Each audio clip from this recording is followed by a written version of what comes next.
begin with, I'm just interested in knowing what your reasons were for taking this course.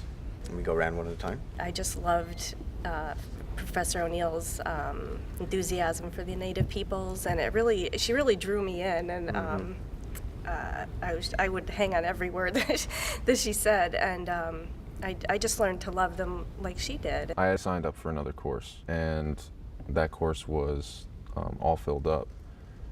So I was going through a list of other options that I could take, and I had no idea that there was a Native Peoples of the Southwest. That was the first class with Fran O'Neill that I took. And upon finding that, it was, it had to be that course, because I've always had a deep interest in Native American culture. I started taking courses here so that I can go into nursing. I need to take elective courses. I didn't know exactly what I was going to take, and I saw anthropology. And I know that as a nurse, it's good to kind of get a feel for different types of people, different types of cultures, because I don't know exactly where my nursing career is going to take me. And I got into her course online. And as I started to go further into the course, I realized that I actually really, really, really liked it. And I got so into it that I found out I can do an extra credit project. I had recently graduated. I went to Southern Vermont College in Bennington for my undergrad, and I double majored in creative writing and English, and I graduated not knowing what I wanted to do. And I was like, well, you know what, maybe I'll try playing the field in terms of a career to help figure out what I wanted to do. So I started applying for jobs as a teacher's assistant on Native American reservation. So I was reading the newspaper one morning with my mother. We were having coffee, and I saw this ad for the Navajo Indians, Tungus Community College. And my brother had just started taking courses here, and my mother signed up for a French course, and I was like, I better call her and see if, as a non-degree student, I would be able to sign up. I'm interested in hearing from each of you how you felt the experience affected the content of the course itself, the theory. It definitely deepened my understanding of the curriculum. To be specific, to give you an example, the landscape itself is very significant to the Navajo. The land is sacred, and being in the presence of Alhambra Rock and other sacred spots, it's an overwhelming feeling that you don't get from a book. It's one thing to pick up a couple scholarly articles and say, whoa, I had no idea that this was going on.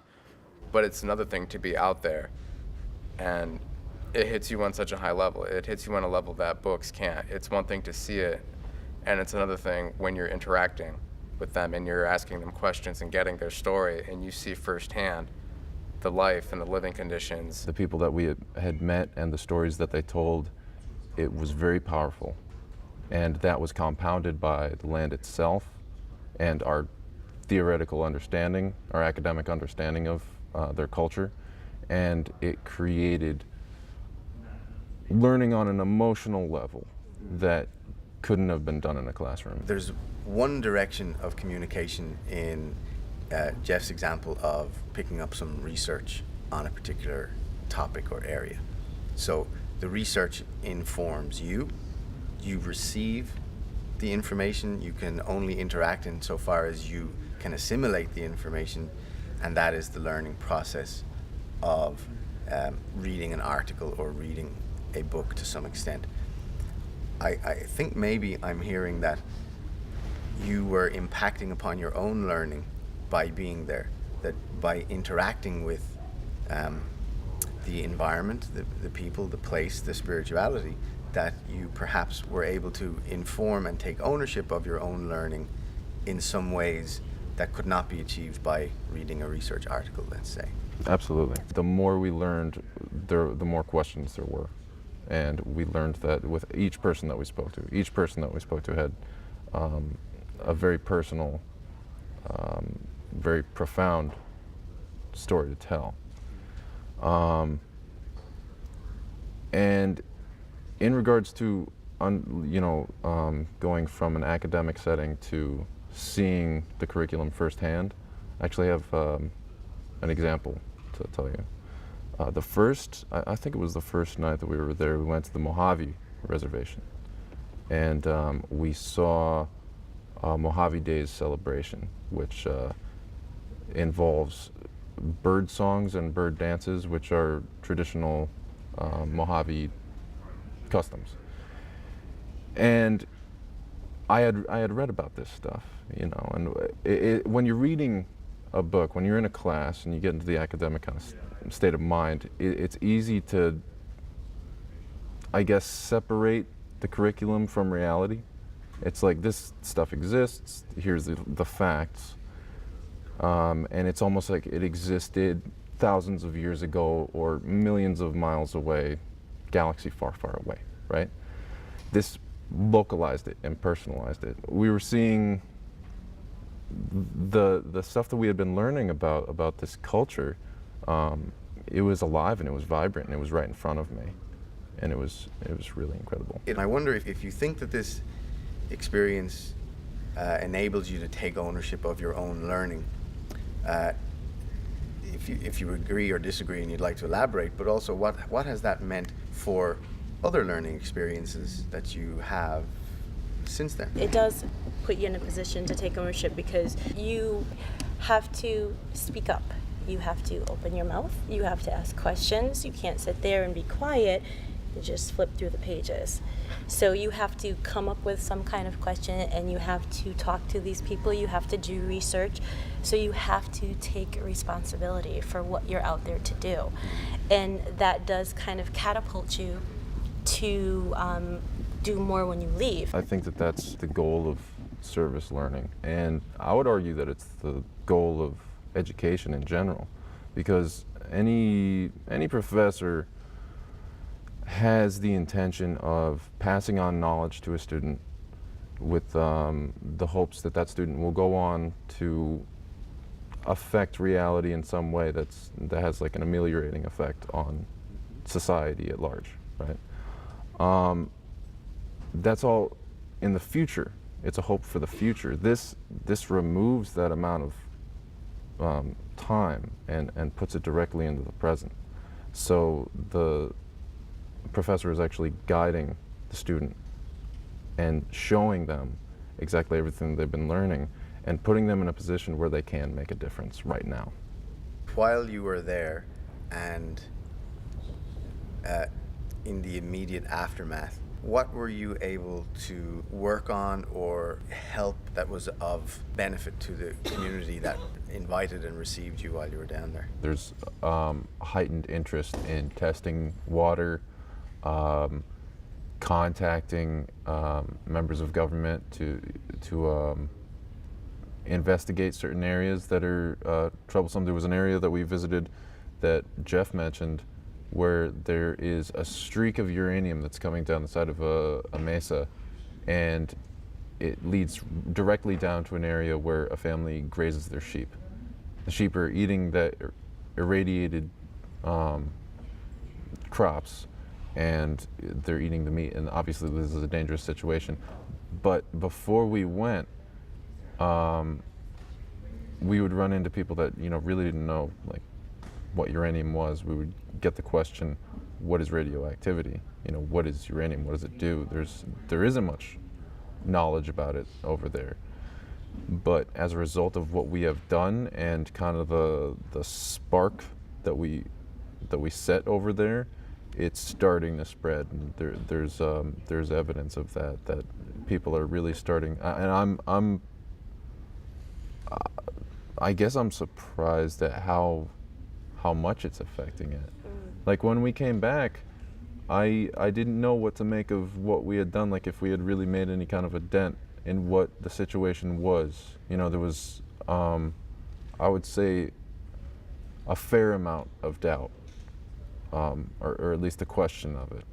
But now what I'm hearing is that it is starting to become a regular topic among the Navajo, and Yep. they're starting to recognize the problem. Right, one of the things that happened was while we were out there, we showed the families the Geiger counter, and when Professor O'Neill went back, I think it was in December, she gave Daniel Chi a Geiger counter, and he's been going over the reservation and actually taking readings, and there's a lot more awareness now that he actually has a tool that he can use. So that's a really good outcome from our trip out there. What did you do as a project to reflect upon the course? I was very interested in learning how to weave, and while we were there I actually bought some implements. When I got home I decided to make the Navajo loom myself, so I went out and I bought the wood and I crafted the loom from a book that I had purchased, and I learned how to string it and actually how to use the implements, and I did make, I started a rug. I had written a paper that was involving the history of the mining, the uranium mining. And that was, definitely enhanced by the experience of meeting people that were directly affected by it. I put together a slideshow and I put some wording to it. The photos were from different parts of our trip that we had taken, and I've actually been able to present it a few different times to different boards and different events. I wrote a creative nonfiction memoir just regarding our experiences out there, the interviews with the people, my interactions with the landscape and the geography, my own spirituality in reaction to theirs. Did you feel there was a need for you to go up to your professor after the experience and talk about it?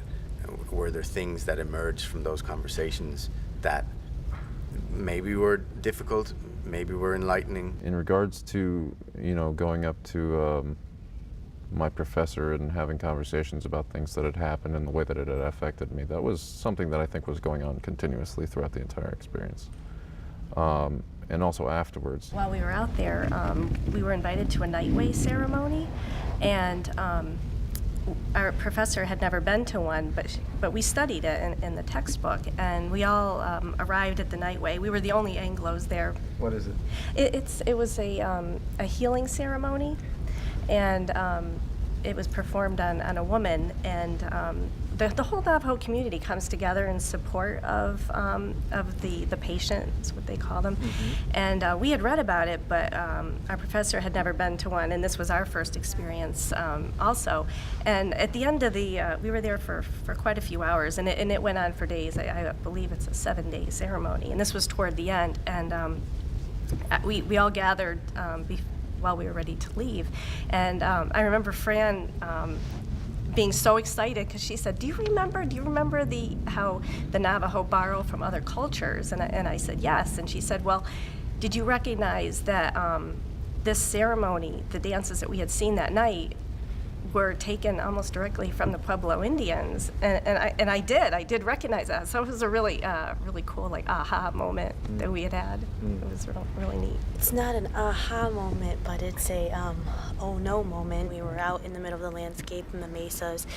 We had sat down to eat lunch, and we actually had soup, and everyone was sitting and eating, and halfway through eating, I kind of was wondering what I was eating, because it didn't look like anything I had eaten before. And I remember saying to Dr. O'Neill,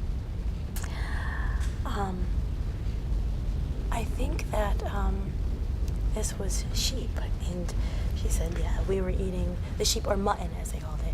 And I felt horrible because I didn't eat it all, because I know that the sheep grazed on the land which was poisoned. And I was struggling with this internal conflict of, oh my goodness, they were so gracious to come and bring us this, native food, and here I am eating it, and then inside I'm thinking, but it's, it's from the land that's poisoned. Do I eat it all? Will it affect me? Will I become sick from it? How will it look if I say no, so I have to take it? And just the look on her face was just sympathetic, and I knew she understood, how I felt in my heart about it, and it just made me feel calm about it. And I think everyone was a little shooken up just from the interviews, and then just seeing the landscape and seeing leaching uranium from open mines trickling down where sheep were grazing. And then I thought of them feeding it to their children, and it was heart-wrenching, but at the same time I remember just talking to Fran, and then she was like, yeah, she wasn't really at ease about it, and it obviously it affected her too, because it hits her so deeply at home. But it made me aware of her dedication, that she had a bit thicker skin based on her research and her involvement, but it occurred to me right then and there that it's not it's not like a mask. You can't slip it on and slip it off and go back to whatever your day-to-day life is after that. What have you understood to be the trajectory of your career or vocation? Has it been affected by this experience? If so, how? Photography has always been my passion. I'm a graphic design major, so while I was out there, I took, I did a lot of documentary photographs, and it really helped me, discover their culture. And I'm actually going back in July to the area, and I'm bringing a photographer with me, and we're going to be doing some documentary work. So, yeah. This experience helped me confirm what I wanted to do with my life. I didn't know if I wanted to teach or do environmental work. But after seeing the reaction and seeing what is going on out there, as I was working in the school briefly and just interacting and communicating and what's it like here and some of the issues in the schools and the concerns of education in the area, I realized that it's not a black and white thing. It's not you do one or the other. It's I need to teach, and I also need to get an education in environmental science so I can help the students in the school with learning, but I can also help them understand their community. I can help educate them on what's going on, and they can help explain and translate to their families, but on a larger scale. If I can get some kind of environmental, education under my belt, I would really like to help improve the conditions, energy restorate, clean energy, habitat rehabilitation, etc. Before I went on this trip, my career goal was environmental science, focusing mainly around sustainable agriculture and environmental awareness and things of that nature. And that hasn't really, my career goal has not changed much from that. I think it was enhanced by this experience. As I had stated before, I am interested in nursing, so being able to go into another culture's life and learn about them and experience life with them has opened a doorway for me that I didn't think I would be able to have. And because of that, it's going to make me pursue and push further into nursing. And I don't know exactly what direction now I'm going to go. I was interested in neonatal, which is infant and premature birth. But I don't know if I'm going to go in that direction or if I'm going to travel now. If I'm going to want to go into different cultures, if I'm going to want to go into different communities, or maybe I'll do both. But because of this experience, it's made me question. It's made me want to do more. And I know with myself how I am, I will do more.